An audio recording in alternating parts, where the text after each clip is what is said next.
tara na at tayo nang magluto ng tinolang manok, 'di ba? Ano pa bang inaantay nyo? Abay, samahan nyo na ako, 'di ba? At syempre, ayan, nagisa na tayo ng ating luya at kitang-kita nyo naman, napakaraming luya ang nilagay ng lola nyo, 'di ba? And then syempre, susundan natin ito ng sibuyas na rin. Abay, kita nyo rin.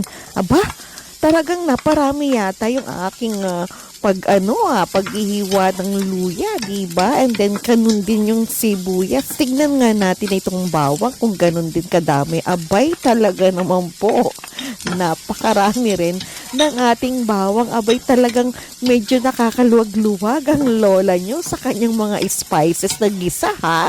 And then syempre, sinundan pa natin ito ng siling labuyo na talaga naman pong magbibigay anghang dito sa ating tinolang manok, diba? And then, ayan na nga. Okay na yung ating mga ginisang mga spices na yan. Ilagay na rin natin syempre yung ating manok at hayaan lang natin itong isang kutsa. And then wag din natin kalilimutan na maglagay tayo ng asin.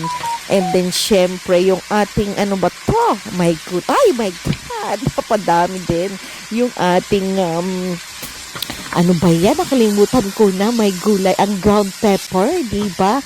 Abay, sobra-sobra na ang budget natin, di ba? Nakaluwag-luwag tayo at naparami yung ating mga sangkap na yan. Kaya lang sa huli makikita nyo kung ano yung kulang ng ating tinolang manok. And then, syempre, nung medyo okay na yung ating manok, isabay ko na rin sa pagsasangkot siya yung ating sayote naman, di ba? Hayaan lang natin na lumambot ito. And then, of course, huwag nating kalilimutan na syempre lagyan na natin ito ng sabaw, di ba? Yung saktong-sakto lang nalulubog yung ating mga manok at yung sayote, di ba? Sa ating isasabaw sa tinola, di ba?